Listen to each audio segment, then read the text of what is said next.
EMI नहीं देनी है और इंटरेस्ट तो ना के बराबर है। एक दिन में अप्रूवल ले लो और डिसबर्समेंट ले लो 50 लाख तक का विद मिनिमम डॉक्यूमेंट्स। इंटरेस्ट उतने ही अमाउंट पे दो जितना तुम यूज कर रहे हो।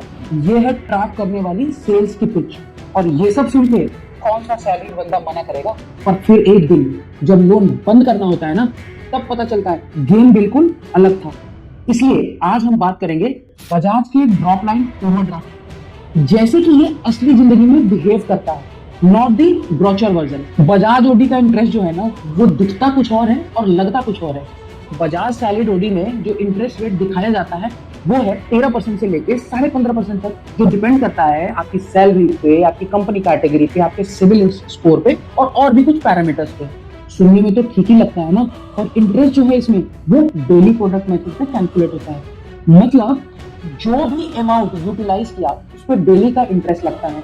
ईएमआई जा नहीं रही होती है, इसलिए प्रिंसिपल महीनों तक वही का वही पड़ा रहता है। अब दोस्तों आते हैं इनके चार्जेस पे कि कौन कौन से चार्जेस हैं जो एक बार आप बजाज ओडी सैंक्शन कराते हो तो आपको पे करने होते हैं। बजाज ओडी में approx first processing fees charge होती है, जो कि 1.2% of the sanction amount plus GST होती है। ये प्रोसेसिंग फीस आपको देना ही देना है, चाहे भले ही आपके सैंक्शन लिमिट से आप कितना भी इस्तेमाल करो, और ये सैंक्शन होते ही लग जाती है। सिस्टम ये नहीं देखता कि तुमने यूज कितना किया। अब आते हैं साइलेंट सब्सक्रिप्शन फीस पे, जो कि होता है इनका flexi fees. Bajaj salaried OD में फ्लेक्सी फीस जो होती है वो लिमिट के हिसाब से लगती है। अगर 2 से 4 लाख का लिमिट है तो 6,000 के आसपास, 6 से 10 लाख का लिमिट है तो 13,000 के आसपास, 15 से 20 लाख लिमिट है तो 16,000, और ऐसे धीरे धीरे बढ़ती है। लास्ट जो इनका लगता है 35 लाख से अबव में 19,000 का। अब बात करते हैं एक और, जो होता है एएमसी चार्ज। एएमसी मतलब एनुअल मेंटेनेंस चार्ज। सबसे ज्यादा इग्नोर किया जाता है इस चार्ज को। क्यों? क्योंकि बजाज ओडी में मेंटेनेंस चार्ज जो होता है वो इनिशियल टेन्योर यानी शुरू के 2 साल पे अप्रॉक्स 0.47% ऑफ दी लिमिट लगता है जो सैंक्शन अमाउंट है, और बाकी के 6 साल या 5 साल पे 0.29% लगता है। और आप उसे यूज करो चाहे ना करो, और लिमिट हर महीने कम होती रहती है। यही तो गेम है। एएमसी कटेगा नहीं, तुम्हारा काट देगा बॉस। अब बात करते हैं बजाज के फोरक्लोजर की, कि एग्जिट करने पे क्या चार्जेस लगते हैं जब आप लोन बंद करते हैं। तो बजाज सैलिड ओडी में फोरक्लोजर चार्जेस जो होते हैं वो 5% प्लस जीएसटी होते हैं, और ये पूरे सैंक्शन अमाउंट पे लगते हैं, यूटिलाइज अमाउंट पे नहीं। एग्जांपल के तौर पे अगर आपका सैंक्शन अमाउंट 10 लाख रुपए का है और आपने सिर्फ 3 लाख रुपए यूज किया है तो फोरक्लोजर चार्जेस 50,000 प्लस जीएसटी लगेंगे, यानी 59,000। और ये सिर्फ लोन बंद करने के लिए है। इसका एक क्लियर पर्पस होता है कि कस्टमर कभी बैलेंस ट्रांसफर ना करा सके, और ओडी में पता है। इसके अलावा एक और चार्ज होता है जिसका नाम होता है फाइनेंशियल फिटनेस रिपोर्ट चार्जेस, यानी जिसे हम एफएफआर चार्जेस बोलते हैं। ये चार्ज होता है 5,999 प्लस जीएसटी। ये बजाज क्यों लेता है? तो अगर आपकी ईएमआई 2-3 दिन से डिले हो गई या 1-2 मतलब जो भी कुछ प्रॉब्लम हो गया, आप पे नहीं कर पाए, तो आपके सिविल पे इम्पैक्ट ना पड़े, उसी का वो चार्ज लेता है। और इसमें वो आपको फैसिलिटी देता है कि हर महीने के एंड में आपको एक मेल आ जाए जहाँ पे आपका सिविल स्कोर अटैच हो, ताकि आपको पता चल जाए कि आप क्या अच्छा कर रहे हो और क्या बुरा कर रहे हो।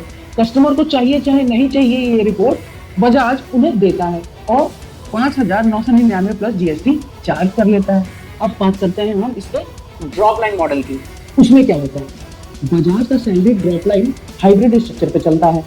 पहले 2 साल ओवरड्राफ्ट स्टाइल में चलता है, कस्टमर को सिर्फ इंटरेस्ट पे करना होता है। आगे के 6 साल या 5 साल टर्म लोन बन जाता है, यानी ईएमआई में कन्वर्ट हो जाता है।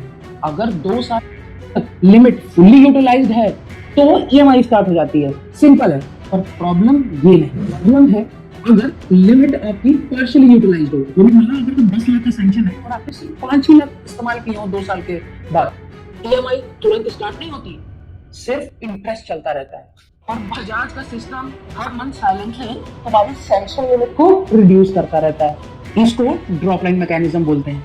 एग्जांपल के लिए अगर सैंक्शन अमाउंट 10 लाख रुपए है, यूटिलाइज अमाउंट 5 लाख है, तो हर मंथ लिमिट कम होती जाएगी, और जिस दिन लिमिट रिड्यूस होके तुम्हारे यूटिलाइज अमाउंट के बराबर हो जाएगी, उस दिन ये पूरा ओडी तुम्हारा टर्म लोन में कन्वर्ट हो जाएगा। और तुम रेडी हो या नहीं, बजाज का सिस्टम रेडी होता है। अब बात करते हैं सबसे इंपॉर्टेंट फैक्टर की, जो कि है कि कस्टमर कंफ्यूज हो जाता है और एस्केलेशन करता रहता है। यहाँ से एस्केलेशन कॉल्स स्टार्ट होती है। कस्टमर बोलता है मैंने ईएमआई के लिए कंसेंट ही नहीं दिया, बजाज का रिप्लाई होता है, सर अग्रीमेंट के हिसाब से सिस्टम बेस्ड कन्वर्जन है ये तो। और एग्रीमेंट जो लोन लेने के दिन ज्यादातर लोग पढ़े बिना ही साइन कर देते हैं क्योंकि उनको जल्दी होती है पैसा लेने की। उससे क्या होता है, पहले 2 साल में तो सिर्फ इंटरेस्ट आता है, प्रिंसिपल वहीं का वहीं रहता है। फिर ईएमआई फेज चालू होता है रिमेनिंग टेन्योर के लिए। ईएमआई महंगी हो जाती है, इसलिए लोग बोलते हैं लोन अचानक बहुत महंगा हो गया। फाइनल टेकअवे क्या, बजाज सैलरी रोडी का प्रॉब्लम इंटरेस्ट रेट नहीं है, प्रॉब्लम है लगने वाली processing fees, flexi fees, AMC charges, phone closing charges, drop line auto conversion और लास्ट में एफएफआर चार्जेस, जो मिलके लोन को कॉस्टली और कंफ्यूजिंग, हार्ड टू अंडरस्टैंड बना देते हैं। कस्टमर को सरप्राइज का सरप्राइज मिलता रहता है। बजाज से सैलरी रोडी लेने से पहले स्टार्ट नहीं, लोन का एंड समझना सबसे जरूरी है, वरना ईएमआई शायद ना हो पर एंजाइटी तो गारंटी। इस वीडियो में हमने आपको सारे चार्जेस के बारे में बता दिया। अगली वीडियो जो हम बजाज पे सैलरी रोडी पे बनाएंगे वो बनाएंगे कि मिलता किसको है, लेते कैसे हैं और जो पैसा है वो आता कहाँ है, इस्तेमाल कैसे होता है। अगर अभी तक आप इस वीडियो में बने हो तो मैं आशा करता हूँ कि आपको ये वीडियो पसंद आया होगा। और ये तो मैं गारंटेड बता सकता हूँ कि इतना डिटेल्ड वर्जन आज तक किसी ने सोशल मीडिया पे तो डाला ही नहीं होगा। पूरी हमने अपनी मेहनत करी है, काफी रिसर्च किया है और चूंकि मैं ये रोज ही करते रहता हूँ एडवाइस, तो मैंने सोचा इसको यूट्यूब प्लेटफॉर्म पे लाना चाहिए।